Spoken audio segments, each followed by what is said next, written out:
Dr. Elias Verne did not believe in miracles. He believed in numbers, clean, absolute, and merciless. Numbers did not bend to hope or fear. They did not care about survival. They simply were. And if you understood them deeply enough, they would tell you exactly how and when you would die. Right now, the numbers said humanity had 17 years left. The first anomaly appeared as noise, a faint irregularity buried deep in solar observation data, something so small that it took 3 separate AI systems to flag it as statistically improbable. At first, it looked like a sensor glitch, then a cosmic ray burst, then perhaps an instrumentation error. But the anomaly persisted. It pulsed, every 11.2 seconds. Elias stared at the waveform for hours.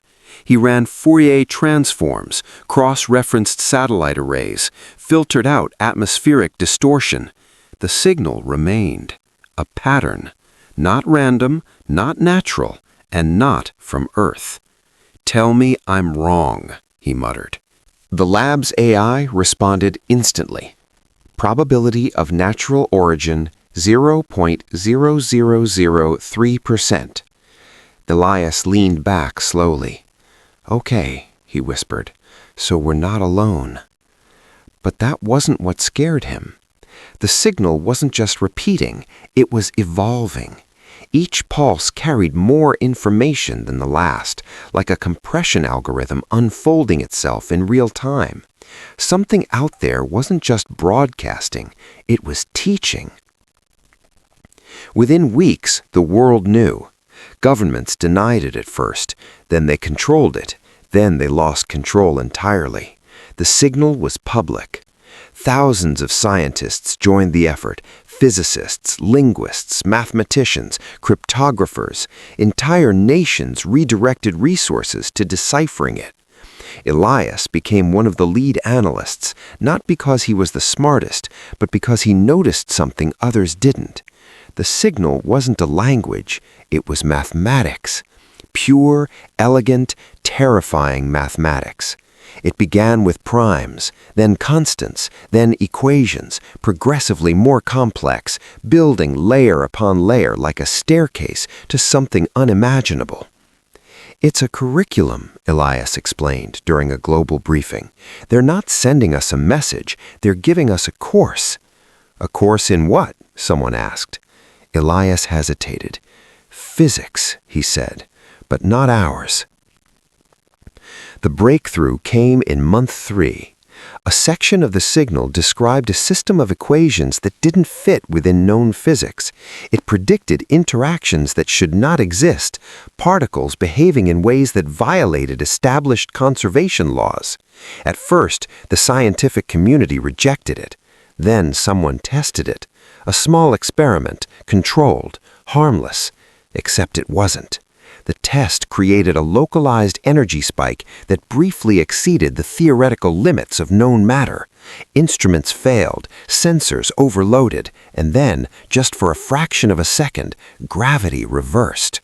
The object at the center of the experiment lifted, not by force, by mathematical inevitability. Silence followed, then panic. Elias locked himself in his office for 36 hours. He reran the equations again and again, refusing to believe what they implied. But the numbers didn't change. They never did. When he finally emerged, his face was pale. "We're not being contacted. We're being upgraded." "Upgraded for what?" a general asked. Elias swallowed. "I don't think it's for our benefit." The next phase of the signal revealed something worse. It described a system, a structure of space-time manipulation on a planetary scale, a framework capable of altering fundamental constants locally.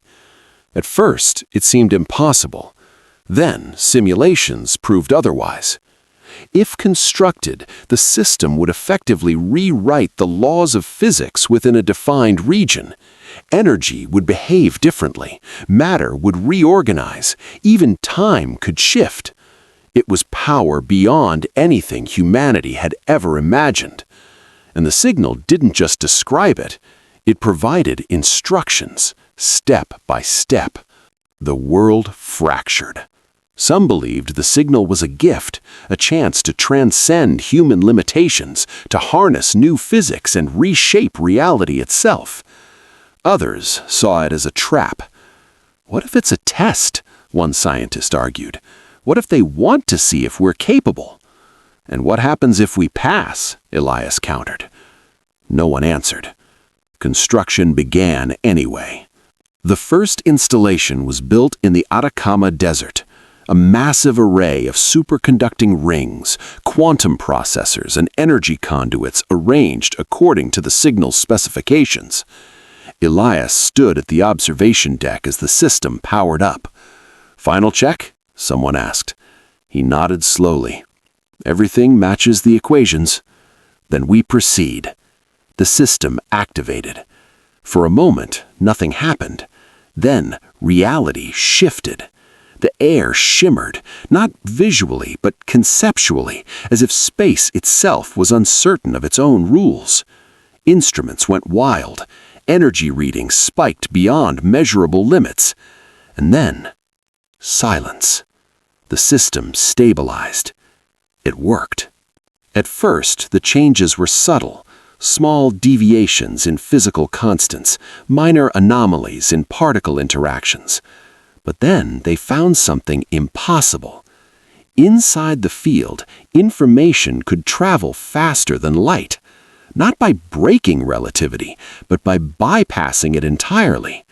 The implications were staggering. Instant communication, unlimited computation, infinite energy potential. Humanity had just rewritten the rules of the universe, and they did it by following instructions from something they did not understand. The signal continued. It had not stopped. In fact, it accelerated.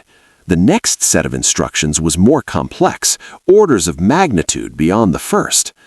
Elias recognized the pattern immediately.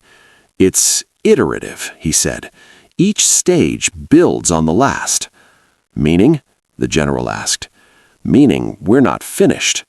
"How far does it go?" Elias looked at the data.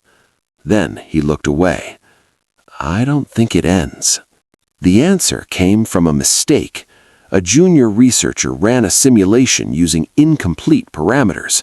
The system crashed, producing a cascade of errors. But buried in those errors was something unexpected. A pattern. Not in the signal, in the output. Elias analyzed it for hours, then days. Then he understood. The system wasn't just changing physics. It was encoding information into reality itself. Every activation, every calculation, every modification, they weren't just functional. They were writing. "We're building something," Elias said. "What?" someone asked. He hesitated. "A message." It took another month to confirm. The structure they were constructing, this massive reality-altering system, was effectively a transmitter. Not for radio waves, not for light, for something deeper. A signal embedded in the fabric of space-time itself. And once completed, it would broadcast. To where? Elias ran the calculations. The destination wasn't a location, it was a coordinate system beyond their universe. "They're not talking to us," he said finally. "They're using us to talk to someone else." That's when Elias found the number. 17 years. Not an estimate, not a prediction, a certainty. Based on current progress, the system would reach completion in exactly 17 years, and when it did, the transmission would begin. "What happens then?" the general asked. Elias closed his eyes. I don't know. Give me your best guess. Elias exhaled slowly. We stop being relevant. The world faced a decision: continue and complete the system, or stop and risk losing everything they had gained. Because shutting it down wasn't simple. The modifications to physics were cumulative. Reversing them could destabilize entire regions of space, possibly the planet itself. We're past the point of no return, one scientist argued. Then we should at least understand what we're building, Elias said. And if we don't like the answer? Elias looked at him. Then we find a way to change it. Elias proposed something radical. If the system is a message, he said, then we can alter it. Alter it how? By changing the equations. That could destabilize everything. Or it could give us control. Silence. You're suggesting we rewrite the signal, the general said. Elias nodded. We stop being the builders, he said. And become the authors. Years passed. The system grew. Humanity changed. Physics itself evolved. And Elias worked. Day and night he studied the signal, searching for a way to alter it without destroying everything.